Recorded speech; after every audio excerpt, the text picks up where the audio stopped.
La casa de las risas ocultas. La familia Martínez había esperado durante meses el día en que finalmente se mudarían a su nueva casa. Era una antigua casona de campo, rodeada de frondosos árboles y un jardín que parecía sacado de un cuento. Aunque la propiedad tenía décadas de antigüedad, su encanto era innegable. Los padres, Laura y Javier, estaban emocionados por ofrecerles a sus dos hijos, Elenita y Danielito, un lugar más amplio y lleno de posibilidades para crecer. Sin embargo, desde la primera noche, algo no parecía del todo bien. El primer día fue agotador. Cajas por todas partes, muebles por acomodar y una cocina que aún no funcionaba del todo. Cuando cayó la noche, la familia decidió acostarse temprano.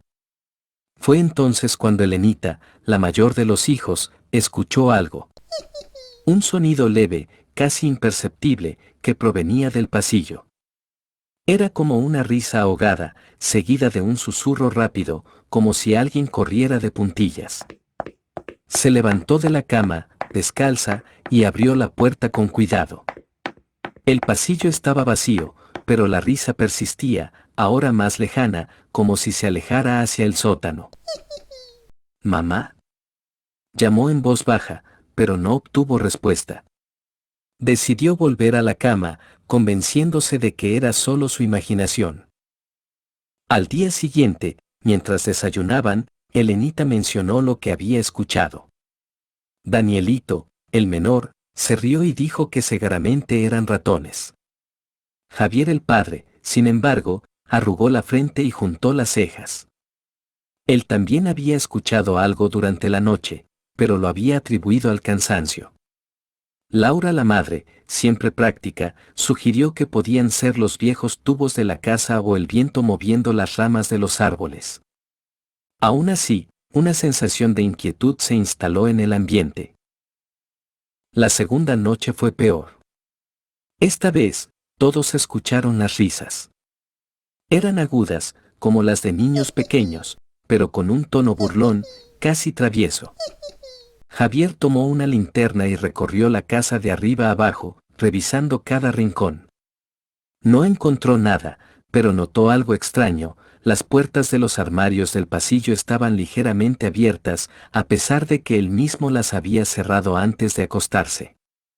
Además, en el suelo del salón, cerca de la chimenea, había unas pequeñas huellas de barro, demasiado pequeñas para ser de un adulto o incluso de un niño. ¿Alguien entró aquí?, preguntó Laura, alarmada.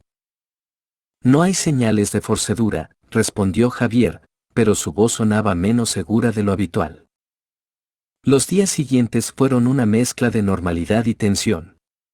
Durante el día, la casa parecía perfecta, llena de luz y vida. Pero por las noches, las risas regresaban, acompañadas de pasos rápidos y golpes suaves en las paredes. Elenita comenzó a tener pesadillas en las que veía pequeñas figuras con sombreros puntiagudos que la observaban desde las esquinas de su habitación. Danielito, por su parte, juró que alguien le había susurrado su nombre mientras jugaba en el jardín. Una tarde, mientras exploraban el ático, Elenita encontró una caja vieja llena de objetos curiosos: campanas diminutas, zapatos de madera tallada y un diario polvoriento. Lo abrió y comenzó a leer. El diario pertenecía a una niña que había vivido en la casa décadas atrás. Hablaba de los pequeños, seres traviesos que habitaban en las paredes y que disfrutaban de hacer travesuras. La niña escribía que, si no se les dejaba ofrendas, podían volverse molestos, incluso peligrosos. «Mamá, papá, miren esto», gritó Elenita, mostrando el diario. Laura y Javier leyeron las páginas con creciente preocupación. Aunque no querían creer en supersticiones, las coincidencias eran demasiado llamativas. Esa noche, decidieron dejar un plato con miel y pan en la cocina, tal como sugería el diario. Al principio, no pasó nada. Pero hacia la madrugada, todos despertaron al escuchar un estruendo en la cocina. Bajaron las escaleras con cuidado y encontraron el plato vacío, pero no había rastro de quien lo hubiera tomado. Las risas continuaron, pero ahora sonaban diferentes, menos burlonas y más alegres. Los Martínez comenzaron a aceptar que, quizás, no estaban solos en la casa. Con el tiempo, aprendieron a convivir con los pequeños habitantes invisibles, dejando ofrendas de vez en cuando y riéndose de sus travesuras. Aunque nunca los vieron, sabían que estaban allí, observando, corriendo y riendo en las sombras.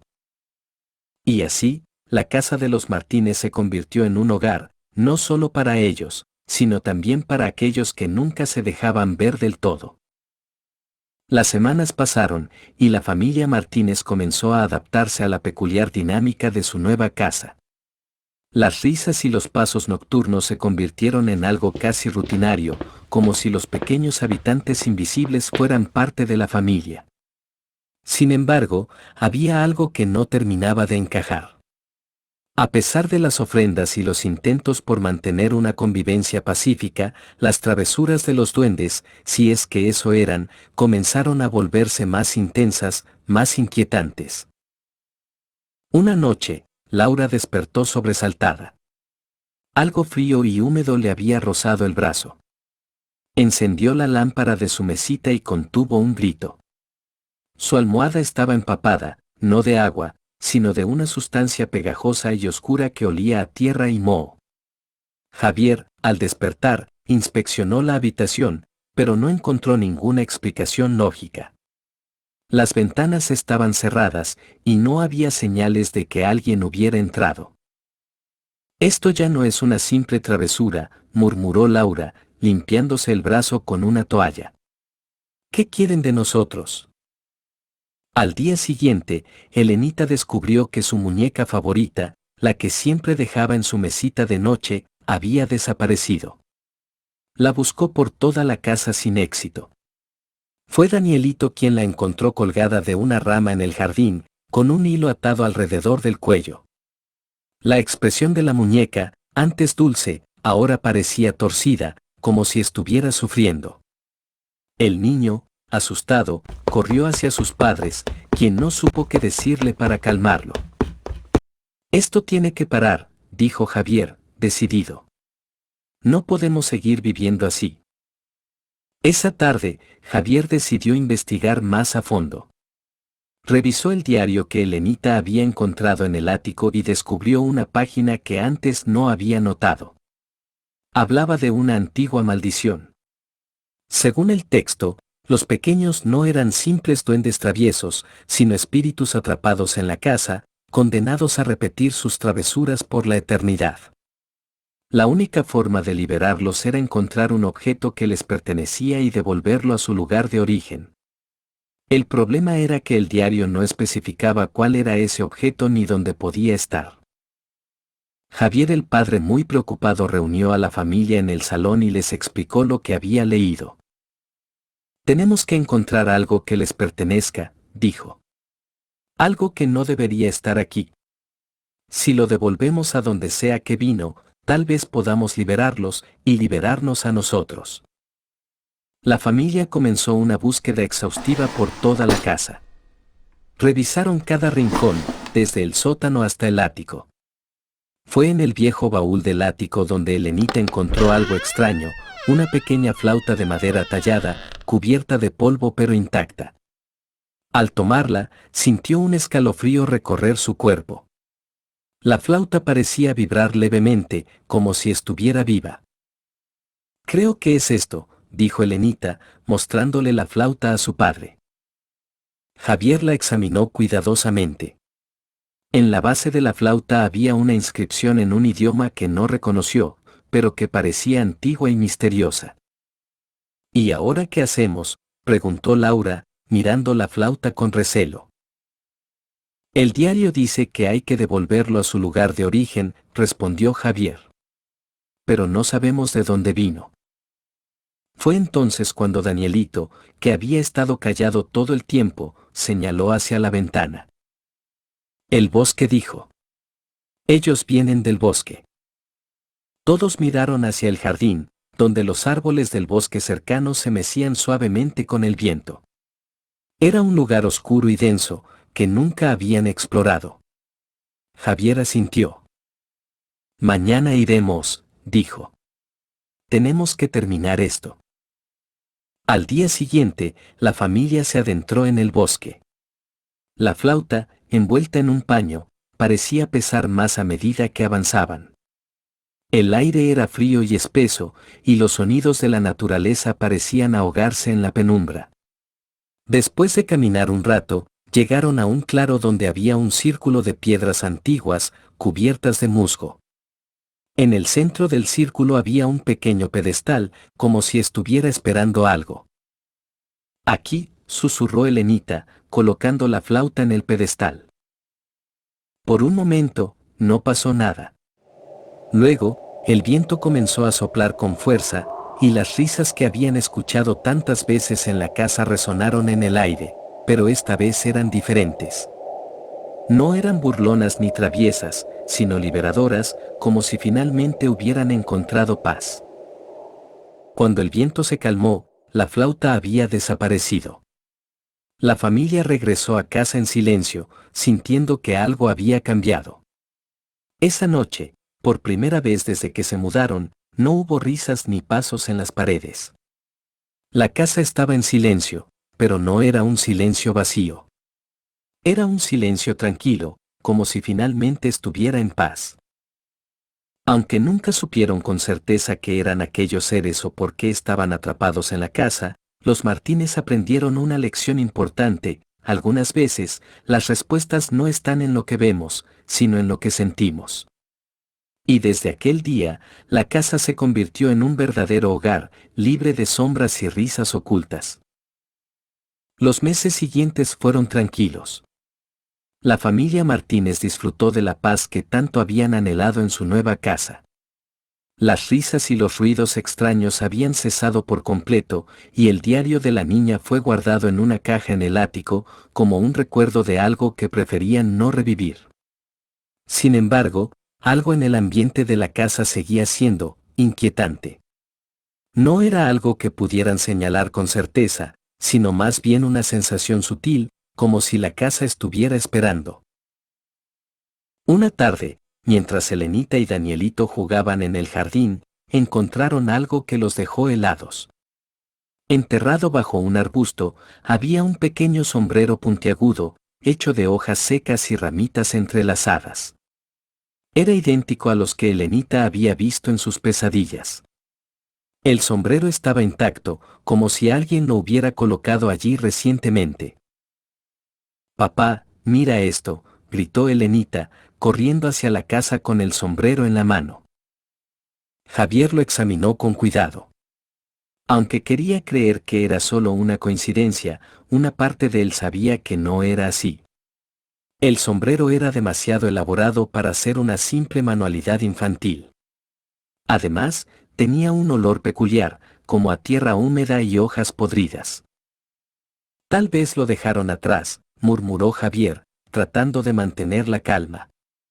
«No significa que hayan regresado». Pero esa noche, las risas volvieron.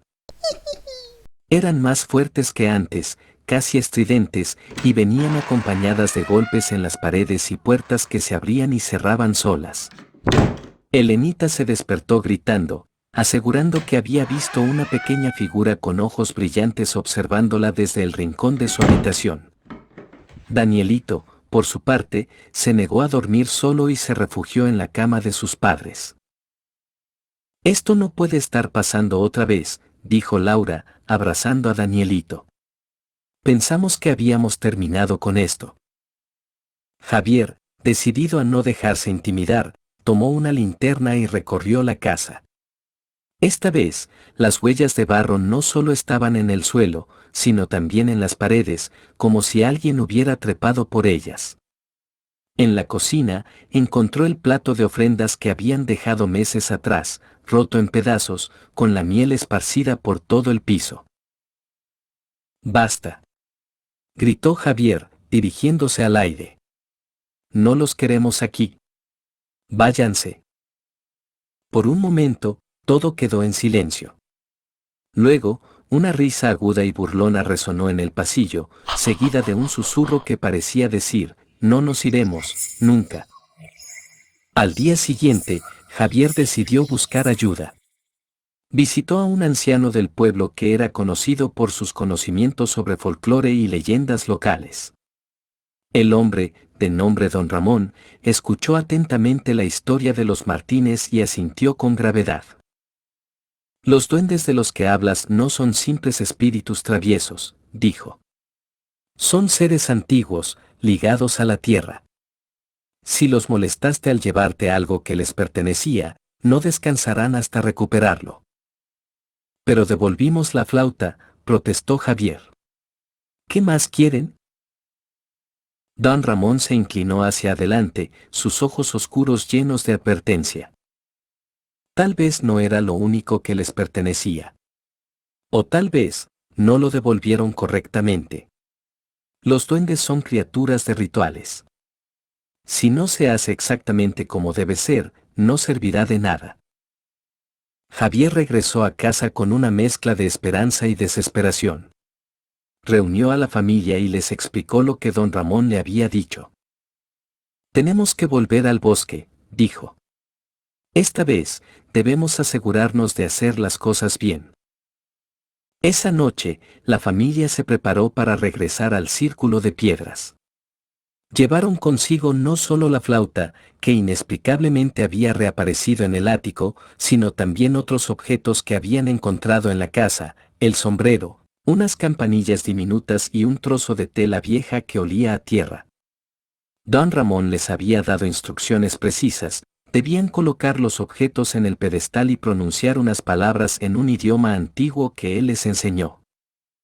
El bosque estaba más oscuro que la última vez, y el aire era pesado, como si los árboles estuvieran observándolos. Cuando llegaron al círculo de piedras, colocaron los objetos en el pedestal y Javier pronunció las palabras que don Ramón le había enseñado. Por un momento, no pasó nada. Luego, el viento comenzó a aullar, y las risas de los duendes resonaron en el aire, esta vez llenas de furia. No nos iremos, gritó una voz aguda y distorsionada. Esta es nuestra casa. De repente, pequeñas figuras comenzaron a emerger de las sombras. Eran decenas de duendes, sus ojos brillando con una luz maligna. Elenita y Danielito se aferraron a sus padres, aterrorizados. Váyanse, gritó Javier, tratando de mantenerse firme. No los queremos aquí. Los duendes se acercaron, sus risas convirtiéndose en gruñidos. Pero justo cuando parecía que iban a atacar, una luz brillante emanó del pedestal. Los objetos que habían colocado allí comenzaron a brillar, y los duendes retrocedieron, chillando de dolor. Uno a uno, comenzaron a desvanecerse, como si la luz los estuviera absorbiendo. Cuando la luz se apagó, el círculo de piedras estaba vacío. Los objetos habían desaparecido, y el bosque quedó en silencio. La familia regresó a casa exhausta pero aliviada. Esta vez, la paz fue total. Las risas no volvieron, y la casa finalmente se sintió como un hogar. Aunque nunca supieron con certeza qué había pasado esa noche, los Martínez aprendieron a respetar las fuerzas que no podían ver ni entender. Y desde entonces, cada vez que escuchaban el viento susurrar entre los árboles, recordaban que algunas cosas es mejor dejarlas en paz. Gracias por escuchar esta historia de terror. Espero le haya gustado y que se suscriban al canal Aura Misteriosa, y por favor, activen la campanita para nuevas historias.